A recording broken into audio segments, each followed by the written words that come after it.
வணக்கம். பாலமுருகன். அற போதையில தூங்கிக்கிட்டு இருக்கக்கூடிய இந்த மூக்கு நோண்டி பையில யார் எழுப்பி விட்டாங்கன்னு தெரியல. எந்திரிச்சு இருக்கக்கூடிய அந்த கால் போதையில உளறி வச்சிருக்கக்கூடிய விஷயம் என்னங்கிறத கேளுங்க.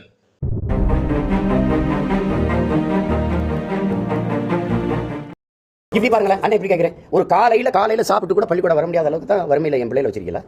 60 வருஷம் ஆண்டு, 60 வருஷம் ஆண்டு. இது என்ன சோமாலியா இல்லை கென்யா நைஜீரியா மாதிரி இருக்கா? எல்லா வளமும் இருக்குல்ல. காலையில என்ன சாப்பாடு? அப்படியே பால் முட்டை அப்படியா இல்ல உப்புமாவா? 7 நாள் 5 நாள் உப்புமாவா இல்லையா? தம்பி நெஞ்சல் கவிட்டு பேசணும். நீ உப்புமா கம்பெனி காலை உணவு திட்டம் அப்படின்னு ஒண்ணு கவர்மெண்ட் கொண்டு வந்த நாள்ல இருந்தே இவங்களுக்கெல்லாம் எதுல பின்பக்கத்துல சுண்ணாம்பு அடிச்சு விட்ட மாதிரி கதறிக்கிட்டு கிடந்தானுங்க. ஏன்டா இப்படி கதறானுங்க கேட்டா, ஆளுக்கு ஒரு ஒப்பாரி வைக்கிறானுங்க. இத்தனை நாள் தமிழ்நாட்டுல காலையில சோத்துக்கு கூட வழி இல்லாம தான் எங்களுடைய கவர்மெண்ட்டை நீ வச்சிருந்தியா, அப்படியா இப்படியான்னு சொல்லிட்டு ஒரு பக்கம் உருட்டுன்னு உருட்டுவான்.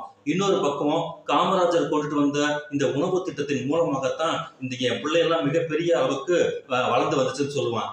இவனே இந்த ஓலா வாயில ஆரம்பத்துல என்ன சொல்லி வச்சிருக்கான்னு கேட்டீங்கன்னா, அந்த காலகட்டத்துல எங்க வீட்டுல எல்லாம் காலகாலத்துல அந்த பழைய கஞ்சி நீச்சல் தண்ணியை குடிச்சுதான் நான் ஸ்கூலுக்கு போனேன், மதிய உணவு சாப்பிட்டதுக்கு பாதி நாள் நான் அதில் தான் சாப்பிட்டு வந்தேன்னு சொல்லி விட்டுருவான். ஆனா இதே வார்த்தையை கொஞ்ச நாளைக்கு முன்னாடி இந்த திட்டம் ஆரம்பிக்கும் போதே இந்த மாதிரி இதே வார்த்தையை சொல்லி செருப்படி வாங்கிக்கிட்டு கொஞ்சம் ஓஞ்சிருந்தான். இப்போ இவனை யாருமே கண்டுக்கல அப்படிங்கிற சூழ்நிலை வரவும் மறுபடியும் ஏதாவது கண்டென்ட் கிடைக்காதா அப்படின்னு சொல்லிட்டு இந்த பழைய குப்பை தொட்டிக்கு பார்த்தீங்கல்ல, இந்த பழைய குப்பை தொட்டியை கிண்டுனா ஏதாவது நமக்கு ஒரு விஷயம் கிடைக்குமா அப்படின்னு சொல்லிட்டு மறுபடியும் இந்த காலை உணவு திட்டத்தை எடுத்துட்டு உப்புமா கம்பெனி அப்படின்னு சொல்லி இவன் சத்தாச்சிருக்கானா, இவனை எல்லாருமே வச்சு செஞ்சுட்டு இருக்காங்க. காரணம், இந்த காலை உணவு திட்டத்தின் அடிப்படையில குழந்தைகளின் மூளை வளர்ச்சி கற்றல் விகிதம் 70% மேல வளர்ந்துருக்குன்னு சொல்லி இந்திய உணவு கழகமும் அங்க அமெரிக்கால இருந்து ஒட்டுமொத்த இந்திய மாநிலங்கள் இருக்கக்கூடிய குழந்தைகள் சர்வைவல்ல வந்துகிட்டு தமிழ்நாட்டுல இந்த காலை உணவு திட்டத்தின் மூலமாக மிகப்பெரிய கற்றல் நினைவு ஆற்றல் வளர்ந்துருக்குன்னு சொல்லி சர்வே கொடுத்தது ஒரு புறம் இருக்க, இந்த தூங்கு மூச்சி விடியா மூச்சி பையன் என்ன சொல்றாங்க கேட்டீங்கன்னா, காலையில உப்புமா கம்பெனி உப்புமா போட்டுருக்காங்க, உப்புமா போடுற இடத்துல தான் நீ வச்சிருக்கிறியா அப்படின்னு சொல்லிட்டு இவன் சொல்லிட்டு இருக்கானா. இவனை எந்த பிஞ்ச செருப்புல அடிக்கணும் அப்படிங்கறத முக்கியமான கேள்வி. இதே நாள் கொஞ்சம் 20 வருஷத்துக்கு முன்னாடி போனோம்னா இந்த ஜெயலலிதா அம்மா பீரியட்ல எலிக்கறி தின்று பட்டினி சாவு நடந்தது அப்படிங்கிற ஒரு மிகப்பெரிய பிரச்சனை தமிழ்நாட்டில் ஓடிச்சு. அதுவும் ஜெயலலிதா அம்மா பீரியட்ல. அப்படிலாம் கிடையவே கிடையாது. அங்க என்ன நடந்துச்சுக்கிட்ட சாப்பாட்டுக்கு வழி இல்லாம, அதாவது இந்த அனைவருக்கும் உணவு பாதுகாப்பு திட்டம் வருவதற்கு முன்னால் பஞ்சம் என்பது மிகப்பெரிய அளவுக்கு தலைவிரித்தா ஆடிட்டு இருந்துச்சு இந்த இந்தியாவில. ஆனா அதே இந்தியாவுக்குள்ளதான் மிகப்பெரிய அளவிற்கான பணக்காரர்கள் வசிக்கக்கூடிய நாடாகவும் இந்த இந்தியா இருக்கு. அப்போ கொடூரமான ஏற்றத்தாழ்வுகள்ல உணவுக்கே வழி இல்லாமல் இறந்து போகக்கூடிய அளவுக்கு வாழக்கூடிய ஒரு சதவீத மக்கள், ஒரு சராசரி மக்களும் மிகப்பெரிய அளவுக்கு கோடீஸ்வரர் எல்லா சொத்தையுமே ஒரு கும்பலை சுட்டி வச்சுட்டு இருக்கக்கூடிய ஒரு கும்பலும் ஜாதி வாரியாக பிரித்து பார்த்தால் அந்த ஒட்டுமொத்த பணக்காரங்களுடைய வகையில இருக்கிறவங்க பார்ப்பன பனியா கும்பல்கள் தான்ங்கிறது இன்னைக்கு வரைக்கும் தெரிஞ்சிருக்கக்கூடிய ஒரு அப்பட்டமான உண்மை. ஆனால் வறுமையில் உழன்று அந்த உணவு பாதுகாப்பு சட்டத்துக்கு முன்னாடி வரைக்கும் வறுமை பட்டினி சாவுங்கிற குறியீடுகளை வர்றவங்க எல்லாமே இதர பிற்படுத்தப்பட்டவர்கள், ஒடுக்கப்பட்ட சமூகத்தை சேர்ந்தவர்கள். அப்போ இங்க பேலன்சிவா கொண்டு வந்திருக்கக்கூடிய அந்த உணவு பாதுகாப்பு சட்டம் அதற்கு பிறகுதான் இங்க முதல்ல சாப்பாட்டு பிரச்சனை ஒழிக்கப்பட்டிருக்கு, வறுமை ஒழிக்கப்பட்டு இப்பதான் குறைந்தபட்சம் ஒரு 10-20 ஆண்டுகள் தான் ஆயிருக்கு. அந்த 10-20 ஆண்டுகள்ல கல்வி விகிதாச்சாரம் எந்த வகையிலுமே குறைந்து போய்விடக் கூடாது அப்படிங்கிற ஒரு விஷயத்துல மத்திய உணவு திட்டத்தை காமராஜர் பீரியட்ல தொடர்ச்சியாக கண்டினியூவா கொடுத்துட்டு இருக்கக்கூடிய ஒரே ஒரு மாநிலம் தமிழ்நாடு. தமிழ்நாட்டுல இன்னைக்கு வரைக்கும் வளர்ச்சி குறியீடுலாம் விட்டுருவோம். இந்திய மாநிலங்களோட ஒப்பிட்டு பார்க்கும் போது தமிழ்நாட்டுல இந்த திட்டத்தை தொடர்ச்சியாக செயல்படுத்தி கொண்டு வருவது இந்த திராவிட பேரியக்கங்கள் தான். ஆனா இந்த கருமி எந்த வார்த்தைக்கு சொல்லி திட்டதுன்னே தெரியல. அவ்வளவு இந்த பார்ப்பான் கல்வி குடிக்கக்கூடிய, அதை வாங்கி குடிக்கக்கூடிய இந்த வாயி கொஞ்சம் உத்தரப்பிரதேசல போய் நின்று பேர் பார்த்துட்டு வந்திருந்தாலும் இவனுக்கு அந்த வறுமை என்னன்னு தெரியும். அங்கே மத ரீதியாக பார்க்கிறார்கள். அங்கே ஒரு இந்துவாக இருக்கிறவனுக்கு சோறு, இஸ்லாமியனாக இருப்பவனுக்கு சோறு கிடையாது, அந்த அரிசி கிடையாதுங்கிற அளவுக்கு மிகப்பெரிய பாகுபாடு தலை விரித்து ஆடிக்கொண்டிருக்கிறது. இன்றைக்கு வரைக்குமே தலைவிரித்தாடி கொண்டிருக்கிறது. பக்கத்துல இருக்கக்கூடிய பிசி தெருவுல வந்து ஒரு எஸ்சி நடக்க முடியாது, எஸ்சி தெருவுக்குள்ள பிசி போக மாட்டான், பாப்பான் போக மாட்டான். அப்போ இன்னொரு கொடுமை என்னன்னு கேட்டீங்கன்னா, அங்க எஸ்சியில இருக்கக்கூடிய ஒடுக்கப்பட்டல இருக்கக்கூடிய மக்கள்ல வந்துகிட்டு வீட்டு வாசல்ல இருக்கக்கூடிய அந்த செவுத்துக்கு வந்து அவன் பூசக்கூடாது. அப்ப பூசினா அப்ப எல்லாத்தையும் போலயும் அவனுக்கு அந்த டிஃபரன்சியேஷனை கண்டுபிடிக்கணுங்கிற காரணத்துக்காக அந்த அளவுக்கு வந்து ஒடுக்குமுறை. நீ வீடு கட்டு ஆனா வீட்டை நீ பூசக்கூடாதுன்னு சொல்ற அளவுக்கு அங்க அவ்வளவு மோசமாக அந்த ஜாதி ரீதியான ஏற்றத்தாழ்வுக்கு தலைவிரிச்சு ஆடும்போது, அந்த ஜாதி ரீதியான ஏற்றத்தாழ்வுகளுக்கு உள்ளதான் இந்த பொருளாதார அளவுகோல்கள் உள்ள மிகப்பெரிய அளவுக்கு பொதிந்து கிடக்கிறத இந்த வாய், இந்த நாரவாய் 4 நாளைக்கு முன்னாடி சொல்லிச்சுல்ல, இங்க ஜாதியின் மூலமாக மிகப்பெரிய மோசமான நிலைமை இருக்கிறது, இங்க இடபிள்யூஎஸ் எதுக்காக இருக்குன்னு சொல்லி இந்த நாய்க்கு அடிச்சுல, இந்த வாய்க்கு அடிச்சுல.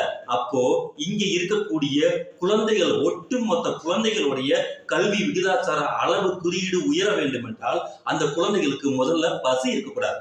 அதுதான் முக்கியமான விஷயம். எல்லா வீட்லயுமே பேரண்ட் இருப்பாங்க, எல்லா வீட்லயுமே வந்துகிட்டு பெற்றோர்கள் வேலைக்கு போவாங்க.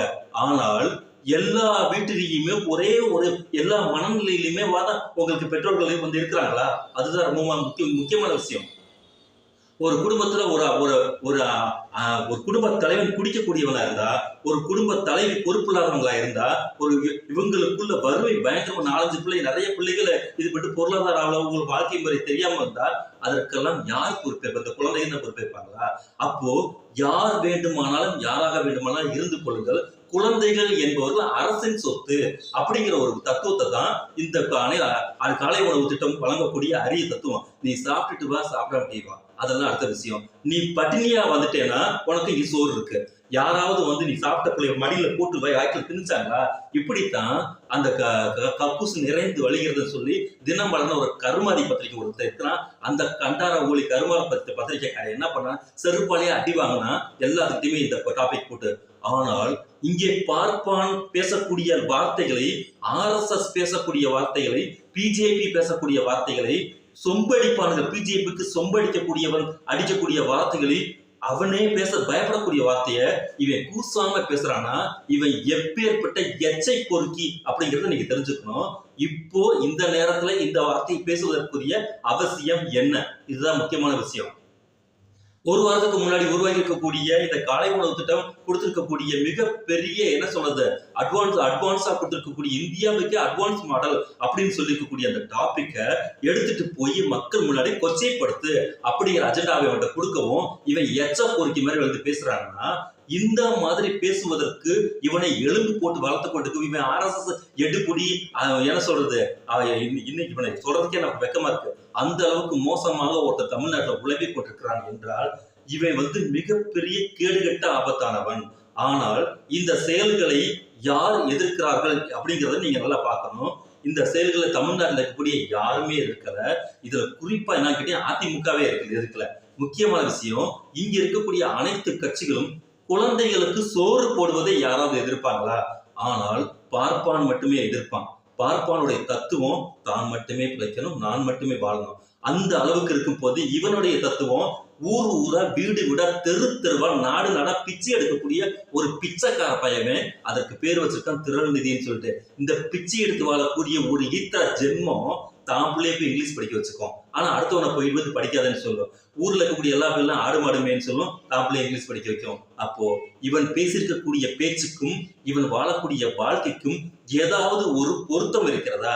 இவன் வாயிலிருந்து பேசக்கூடிய பேச்ச அடுத்த நிமிஷமே வந்துகிட்டு அடுத்தவர்கள் மறுக்கிறார்களோ இல்லையோ, இந்த வாய் தானே மறுக்குது. அப்ப இவெல்லாம் என்ன மாதிரி அரசியல் தலைவர் அப்படின்னு கேட்டீங்கன்னா, இவன் அரசியலும் கிடையாது, இவனுக்கு அரசியலும் கிடையாது, இவனுக்கு எந்த விதமான தலைமை பண்பும் கிடையாது, ஒன்றுமே கிடையாது.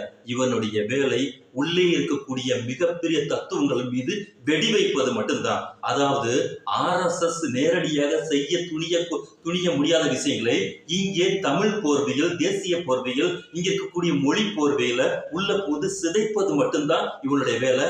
அதற்கு கூலி கொடுக்கக்கூடிய அந்த கூலியை பெற்றுக்கொண்டு தெருவாக குறைந்து கொண்டிருக்கிறது இந்த சீமான் என்கிற நாய்.